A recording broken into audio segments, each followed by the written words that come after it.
For decades, Intel was the computer industry. Its processors powered the modern world.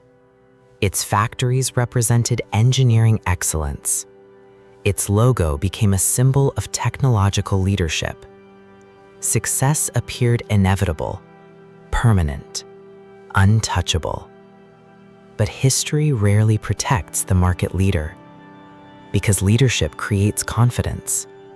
Confidence creates comfort, and comfort often slows adaptation. While Intel perfected yesterday's model, the industry quietly changed. Manufacturing changed, economics changed, competition changed, and eventually, the battlefield itself disappeared. Intel was still fighting yesterday's war, while the future was being built somewhere else, and that changes everything. Most people explain Intel's decline with simple answers: poor management, bad decisions, slow innovation, competition. Those explanations are not wrong, but they are incomplete. Because companies rarely collapse from one mistake. They decline when the system around them changes faster than they do. Every dominant company eventually faces the same challenge. The architecture that created success may not create the future. Intel built an empire around one model: design the chip, manufacture the chip, control everything. For decades, that model looked unstoppable. But beneath the surface, another architecture was quietly emerging, one that would redefine the entire semiconductor industry. Every technological era eventually rewrites its own rules. Industrial companies owned factories. Oil companies owned refineries. Computer companies owned manufacturing. For decades, that model worked. Control every layer. Own every process. Protect every advantage. But complexity never stops growing. Every new generation of chips became harder to manufacture.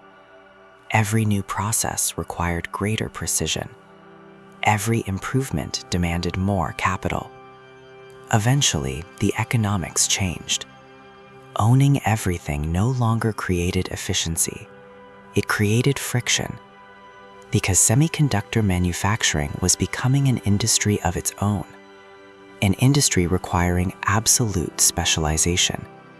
The companies that recognized this shift began redesigning their architecture.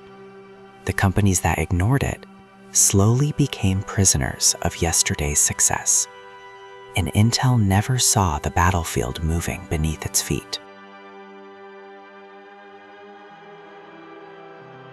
Behind the semiconductor industry, three systems quietly define everything. The first creates architecture. Chip designers imagine the future. They design faster processors, smarter accelerators, more efficient computing systems. The second manufactures reality. Foundries transform designs into physical silicon, atomic precision, extreme complexity, relentless execution. The third enables the entire ecosystem: equipment companies, material suppliers, advanced lithography. Without them, nothing moves. For years, Intel tried to own every layer: design, manufacturing, optimization. Everything remained inside one company. But another philosophy was emerging: specialize, collaborate, scale together. One company designs, another manufactures, another builds the machines. Instead of controlling every layer, the ecosystem distributes expertise. And distributed expertise compounds faster than isolated excellence. Vertical integration once represented strength. One company, one vision, one production chain, one standard. But every advantage carries hidden costs. Managing everything means improving everything. Building everything means funding everything. Solving every problem means slowing every decision. Meanwhile, specialization creates a different kind of momentum. Every participant improves one layer. Equipment companies perfect precision. Material companies perfect chemistry. Design companies perfect architecture. Foundries perfect manufacturing. Each breakthrough strengthens the others. The ecosystem accelerates together. This is where Intel's advantage slowly became its limitation. Its factories demanded constant attention. Its manufacturing roadmap depended entirely on internal execution. Every delay affected every product. Every manufacturing setback echoed across the company. The integrated model amplified its own weaknesses, while specialized ecosystems absorbed complexity across thousands of partners. The visible story became delayed processors. The invisible story became architectural divergence. One system optimized for ownership, the other optimized for evolution, and evolution always rewards adaptability over control. Every dominant company eventually faces the same decision: protect the existing system or redesign it.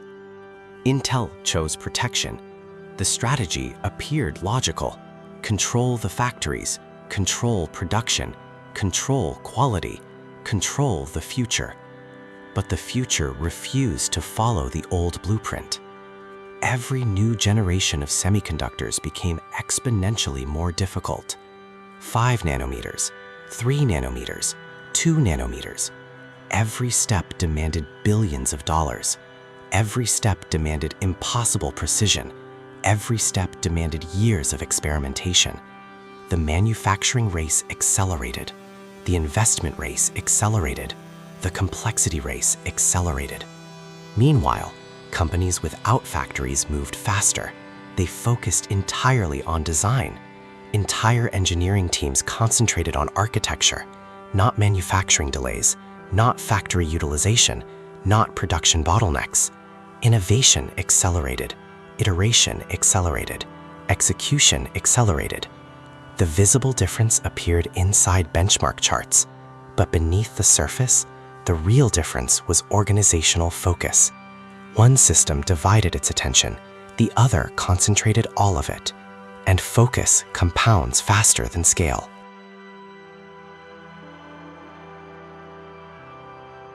Many people believe semiconductor companies compete by designing better processors.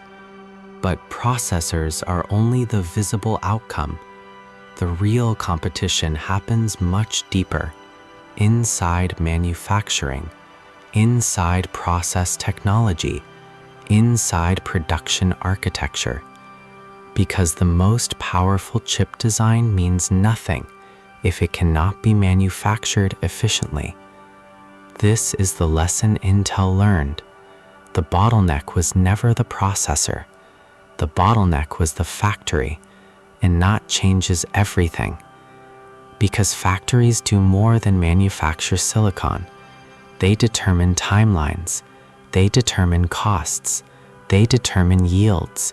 They determine who reaches the market first. Technology creates possibilities. Manufacturing determines reality. The world remembers revolutionary products. History remembers the systems that made those products possible. And in the semiconductor industry, manufacturing quietly became the ultimate competitive advantage.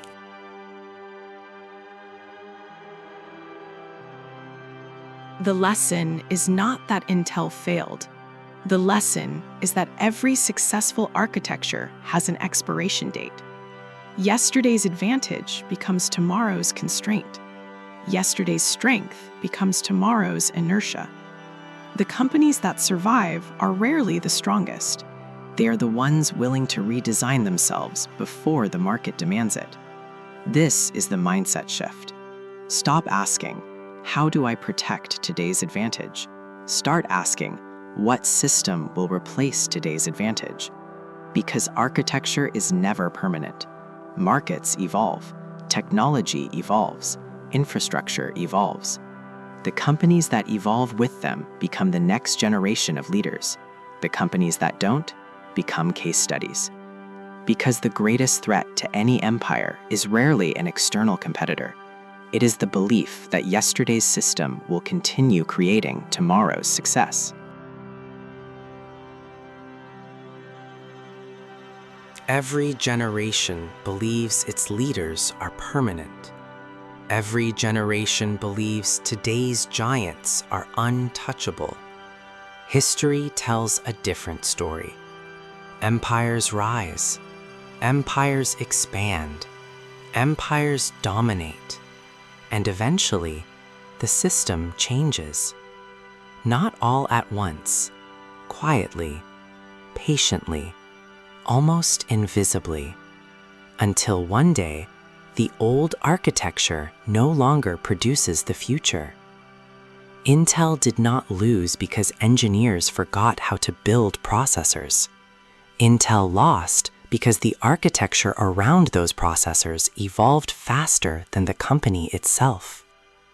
The semiconductor war was never simply about faster chips. It was about designing a system capable of adapting to relentless complexity. ASML transformed the impossible into manufacturable precision. CUDA transformed hardware into an ecosystem.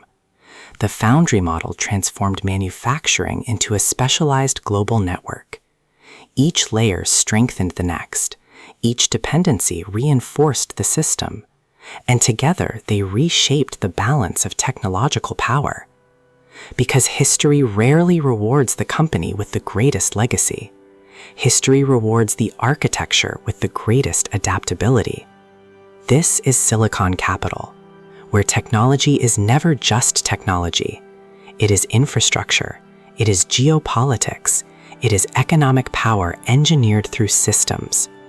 Because the future is not built by the companies that resist change. The future belongs to the systems designed to evolve before the world demands it. NEXERA.